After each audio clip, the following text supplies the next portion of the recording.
T20 world cup 2026 లో Pakistan super 8 నుంచి బయటికి వెళ్లిపోవడానికి దాదాపుగా అన్ని రకాలుగా రెడీ అవుతుంది. ఈ రోజు ఇంగ్లాండ్ తో జరిగిన మ్యాచ్ లో పాక్ ఫీల్డర్ల పరమ చెత్త ఫీల్డింగ్ తో మ్యాచ్ ని పువ్వుల్లో పెట్టి మరీ తీసుకెళ్లి ఇంగ్లాండ్ చేతిలో పెట్టారు. ఇక ఈ మ్యాచ్ లో సెంచరీతో టీం ని గెలిపించుకున్నాడు ఇంగ్లీష్ కెప్టెన్ హ్యారీ బ్రూక్. అయితే ఈ మ్యాచ్ లో ఇంగ్లాండ్ 6లు 4లు కొట్టి ఏమాత్రం గెలవలేదు, డబుల్స్ తీసి గెలిచింది. బౌండరీలు బాధాలేని బ్రూక్ కానీ బ్రూక్తో కలిసి బ్యాటింగ్ చేసిన బ్యాటర్లు కానీ ఎక్కడా అనుకోలేదు. T20 క్రికెట్లో ఇలాంటి అద్భుతమైన క్లాసికల్ బ్యాటింగ్ చూసి చాలా కాలమైంది. ఇది టీమిండియాకి ఒక పెద్ద లెసన్ అని చెప్పుకోవచ్చు. దీని గురించి కొంచెం సేపట్లో మాట్లాడుకుందాం. అంతకంటే ముందు మ్యాచ్ గురించి బ్రీఫ్గా చూద్దాం. టాస్ గెలిచి బ్యాటింగ్కి దిగిన పాకిస్తాన్కి సాయిబ్జాదా ఫర్హాన్ మళ్ళీ అద్భుతమైన ఓపెనింగ్ ఇచ్చాడు. 63 రన్స్తో ఇంపార్టెంట్ హాఫ్ సెంచరీ బాదాడు. అయితే ఫర్హాన్ తప్ప ఇంకో బ్యాటర్ ఎవ్వరూ అంత గొప్పగా ఆడలేకపోయారు. బాబర్ అజమ్ 25, ఫకర్ జమాన్ 25 మాత్రమే ఫర్హాన్ తర్వాత చెప్పుకోదగ్గ స్కోర్ చేసిన బ్యాటర్లు. దీంతో పాకిస్తాన్ 9 వికెట్లకి 164 రన్స్ మాత్రమే చేసింది. ఇక ఇంగ్లీష్ బౌలర్లు చివరి ఓవర్లలో అద్భుతంగా బౌలింగ్ చేశారు. చివరి 3 ఓవర్లలో 24 రన్స్ మాత్రమే ఇచ్చి 4 వికెట్లు కూడా తీసి పాక్ భారీ స్కోర్ చేయకుండా అడ్డుకున్నారు. ఇది చేసింగ్లో ఇంగ్లీష్ బ్యాటర్లపై ప్రెషర్ లేకుండా చేసింది.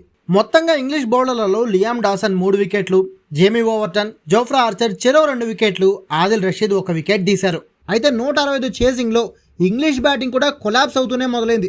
చాలా రోజుల తర్వాత తను పాకిస్తాన్ ప్రీమియం పేసర్ అని గుర్తుకొచ్చిందో ఏమో షహీన్ అఫ్రిది ఫస్ట్ బాల్కే ఇన్ఫార్మ్ బ్యాటర్ ఫిల్సాడ్ని అవుట్ చేసి ఇంగ్లీష్ టీంకి భారీ షాక్ ఇచ్చాడు. ఆ తర్వాత 3వ ఓవర్లో 2 రన్స్ కొట్టిన బట్లర్ని, 5వ ఓవర్లో 8 రన్స్ చేసిన జాకబ్ బెతల్ని అవుట్ చేసి మ్యాచ్ని పాక్ వైపు దాదాపు తిప్పేశాడు. దీంతో ఈ మ్యాచ్లో ఇంగ్లాండ్ ఓడిపోతుందేమో అనిపించింది ఇంగ్లీష్ ఫ్యాన్స్కి. కానీ కెప్టెన్ హ్యారీ బ్రూక్ అద్భుతమైన కెప్టెన్ ఇన్నింగ్స్ ఆడి టీంని గెలుపు వైపు నడిపించాడు. 35 రన్స్కే 3 వికెట్లు, 58 రన్స్కే 4 వికెట్లు పడిపోయి పీకల్లోతో కష్టాల్లో కూరుకుపోయిన టీంని ఒంటి చేత్తో లాక్కొచ్చాడు. అయితే హ్యారీ బ్రూక్ 51 బంతులో సెంచరీ కొట్టినా చివరి వరకు భారీ షాట్ల కోసం ఏమాత్రం ట్రై చేయలేదు. కంప్లీట్ క్లాసికల్ క్రికెట్తో సింగిల్ స్టూడీస్ పైన ఫోకస్ పెట్టి వికెట్ పడకుండా జాగ్రత్తగా కాపాడుకుంటూ టీంని గెలుపు వైపు తీసుకెళ్లాడు. మ్యాచ్ చూసిన ప్రతి క్రికెట్ ఫ్యాన్ డెఫినెట్గా బ్రూక్ బ్యాటింగ్కి హ్యాట్స్ ఆఫ్ చెప్తారు.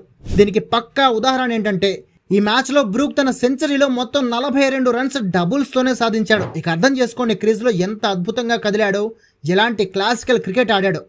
అసలు బంతిని జస్ట్ అలా పక్కకి నెట్టి ఇంగ్లీష్ బ్యాటర్లు సింగిల్ వచ్చే చోట అద్భుతమైన రన్నింగ్తో డబుల్ తీస్తుంటే ఇది కదా మ్యాచ్ గెలిచే విధానం అనిపించింది. ఇది కదా క్లాసికల్ క్రికెట్ అని ముచ్చటేసింది. మొత్తం 23 సార్లు సింగిల్స్ వచ్చే చోట డబుల్స్ తీశారు ఇంగ్లీష్ బ్యాటర్లు. ఆ పర్ఫెక్ట్ క్లాసికల్ క్రికెట్టే ఇంగ్లాండ్ని ఈ మ్యాచ్లో గెలిపించింది. అయితే ఈ తరహా ఆట ప్రజెంట్ టీమిండియన్ క్రికెట్లో లేనేలేదు. ఇదే టీమిండియాకి పెద్ద లెసన్ కూడా. ప్రతిసారి భారీ షాట్ కొట్టాలి, 4లు కూడా కాదు ఏకంగా 6లు కొడితేనే మ్యాచ్ గెలుస్తాం అనే ఫాల్స్ మెంటాలిటీలో ఉండిపోయారు టీమిండియా బ్యాటర్లంతా కూడా. ఆ ఆలోచనతోనే సఫారీ టీం చేతిలో ఓడిపోయాం. ఈ టాపిక్ పై స్పెషల్ వీడియో ప్రిపేర్ చేస్తున్నా, అది మిస్ కాకుండా చూసేయండి. ఎన్నిక బ్రూక్ సెంచరీతో ఇంగ్లాండ్ టీం గెలుపు అంచుల వరకు వెళ్ళింది. చివర్లో 10 రన్స్ కొడితే ఇంగ్లీష్ టీం గెలిచేస్తుంది అనే టైంలో హ్యారీ బ్రూక్ అవుట్ అయిపోయాడు. హ్యారీ బ్రూక్ అవుట్ అయిన వెంటనే విల్ జాక్స్ 28, జేమీ ఓవర్టన్ 4 వెంటనే అవుట్ అవడంతో ఇంగ్లీష్ ఫ్యాన్స్ కొంచెం టెన్షన్ పడ్డారు. ఎందుకంటే ఇలాంటి సిచ్యువేషన్లో కూడా ప్రపంచ క్రికెట్లో ఓడిపోయే టీం ఏదైనా ఉందంటే అది ఓన్లీ ఇంగ్లాండ్ టీమే.